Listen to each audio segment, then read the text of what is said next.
Muy buenas a todos, soy Brian Parra y hoy os traigo un caso de clase 2 resuelto mediante microtornillos. Vamos a ver algunos tips y algunos trucos que os ayudarán en vuestro día a día. A nivel frontal tenemos una paciente con una exposición del incisivo superior en reposo muy limitada. Vemos cómo expone más incisivo inferior que incisivo superior, lo que hace revelar que esta paciente tiene una edad mayor. En la sonrisa vemos que es una sonrisa estrechita, irregular, vemos unos torques inadecuados y una posición de los incisivos también inadecuada. Si nos fijamos en el perfil de la paciente, tenemos una paciente con un perfil de clase 2, unos incisivos superiores proinclinados con un resalte aumentado y a nivel del reposo vemos lo que hemos comentado anteriormente. En reposo no tiene soporte labial, no expone el incisivo superior tanto como sería necesario para ser una mujer, y en el momento que analizamos la sonrisa vemos esa gran asimetría. Vemos la altura de los caninos distinta, la altura de los incisivos laterales y de los centrales distinta, y sobre todo esos corredores bucales bien amplios que nos indican que hay una estrechez a nivel del maxilar. Aquí vemos más proyecciones de la sonrisa a nivel lateral, desde ambas perspectivas, lado izquierdo y lado derecho. Intraoralmente vemos una mordida cruzada posterior, sobre todo en el primer cuadrante, una mordida asimétrica debido a esa desviación de la línea media superior respecto a la línea media inferior, y algo muy destacable, esa rotación bien grande de ambos caninos superiores. Aquí vemos uno de los motivos de consulta principales de nuestra paciente, que era esa mordida abierta anterior. ¿Por qué? Pues porque no se sentía cómoda al hablar, sentía que no podía comer ciertos alimentos por la parte anterior y quería solucionarlo. Ya está en tratamiento con logopeda, pero no consiguió resolver su problema, que era sobre todo pues, esa mordida abierta. Aquí vemos las arcadas por separado, sobre todo la arcada superior podemos observar que es una arcada muy estrecha. La arcada inferior tiene una anchura correcta con un ligero apiñamiento. A nivel lateral, en el lado derecho, tenemos una clase 2 molar completa, clase 1 canina completa, y en el lado izquierdo tenemos una clase 2 incompleta molar y clase 2 canina. Más proyecciones desde la vista lateral, donde vemos esa clase 2 completa en el lado derecho e incompleta en el lado izquierdo. Las arcadas, sobre todo la superior, es muy estrecha, vemos esa compresión a nivel de los premolares y cómo se concentra el apiñamiento en la zona anterior. En la arcada inferior vemos un apiñamiento, pero no es un apiñamiento muy exagerado. La radiografía panorámica nos revela la ausencia del 17 y del 37, además de que la paciente presenta múltiples reconstrucciones y múltiples endodoncias. A nivel cefalométrico es una paciente de clase 2 esquelética con un incisivo superior proinclinado, un incisivo inferior en norma y un patrón dolicofacial. Realizamos un CBCT inicial para realizar un diagnóstico lo más correcto posible y observamos lo siguiente. Si vemos los cortes coronales, vemos que a nivel de los premolares tenemos esa inclinación coronal que nos explica la mordida cruzada posterior, y a nivel del 16 esa inclinación axial correcta, pero observamos que el problema de la mordida cruzada es más debido a una falta de anchura del maxilar. Estas mediciones las vemos claramente cuando determinamos la anchura maxilar y la anchura mandibular, hacemos la resta, hacemos el cálculo de esta discrepancia y observamos claramente una discrepancia entre la arcada superior y la arcada inferior. Aquí vemos cómo la sutura de esta paciente, debido a estar en la década de los 50, se encuentra completamente cerrada, y el listado de problemas que planteamos con el plan de tratamiento. Nuestra opción inicial para la paciente fue el SARPE, obviamente para corregir esa discrepancia maxilomandibular, que rechazó por completo, no quería ningún tipo de intervención quirúrgica. Por lo tanto, realizamos una compensación dental-alveolar, donde vamos a utilizar elásticos de mordida cruzada posterior, vamos a utilizar ataches oclusales y vamos a realizar una expansión y una distalización. La mordida abierta controlaremos mediante una intrusión posterior y una extrusión anterior, y la clase 2 molar y canina la resolveremos mediante una distalización secuencial ayudándonos de un solo microtornillo retromolar. Finalmente, cuando la paciente termine esta fase de tratamiento ortodóntico, le propusimos un cambio de sus restauraciones antiguas, una rehabilitación de los sectores posteriores y una posible cirugía mucogingival en el 16 debido a su afectación periodontal. Aquí en esta radiografía panorámica vemos un poquito los movimientos que estaban planificados. La distalización de ambos cuadrantes superiores, la ayuda de ese microtornillo retromolar y al finalizar el tratamiento la colocación de esos dos implantes. Vamos a ver en detalle la planificación digital. Aquí vemos cómo en primer lugar realizamos una expansión para corregir la mordida cruzada. Fijaros que es una expansión más a nivel de inclinación coronal en la zona de los molares, porque si os fijáis bien, el 16, que es el que estaba en peor posición, no cambia prácticamente su movimiento en cuanto a la posición vestíbulo-lingual, sino que únicamente se derrota y se distaliza.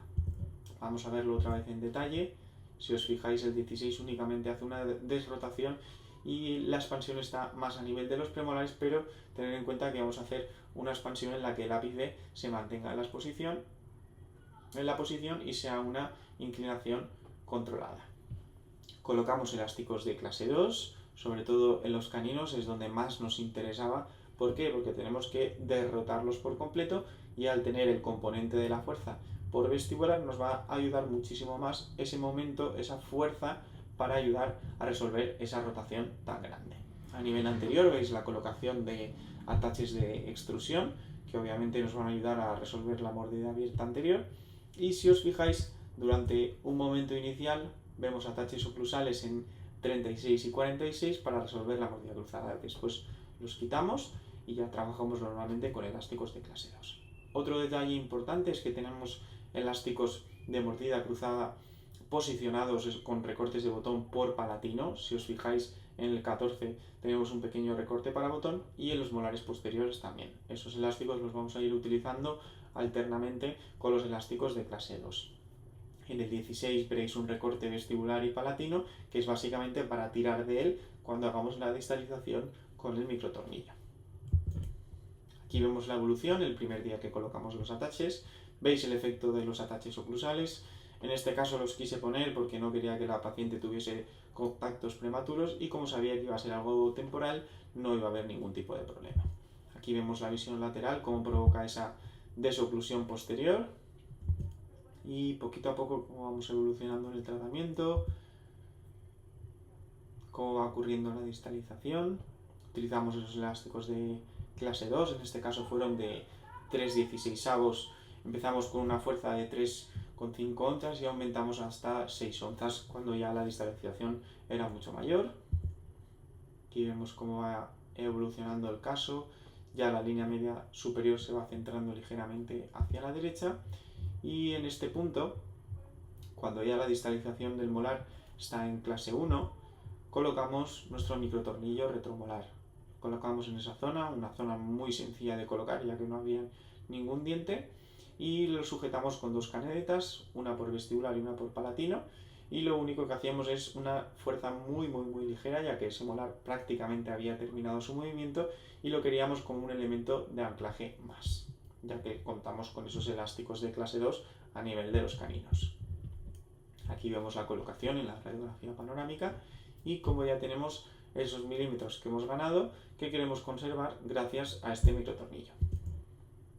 Vamos viendo la evolución, ya tenemos la línea media superior mucho más centrada. Vemos cómo va ocurriendo esa distalización secuencial.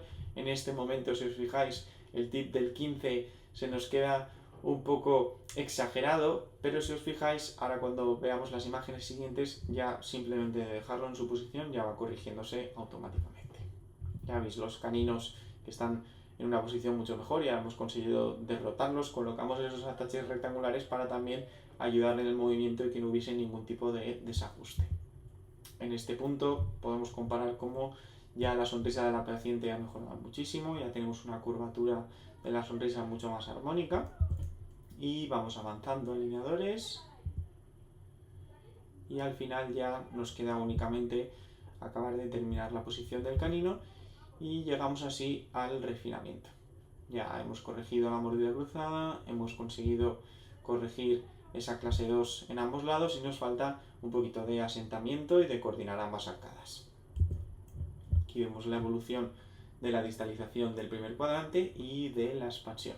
Fijaros que el 16 se mantiene prácticamente a nivel vestibulolingual y lo que hacemos es una expansión de tip coronal de esos premolares.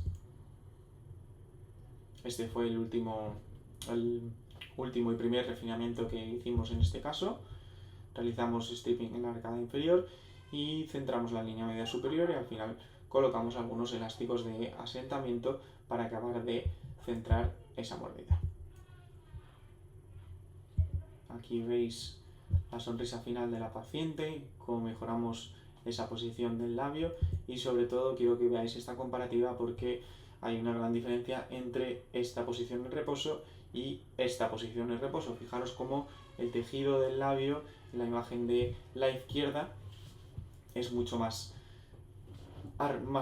laxo, con menos soporte, y en el lado derecho, debido a la posición de los dientes, ya coge más jugosidad sin realizar ningún tipo de tratamiento estético. Tenemos una sonrisa mucho más armónica, pendiente de restaurar el incisivo central superior derecho, pero con una mejora notable a nivel de la sonrisa y a nivel del soporte labial.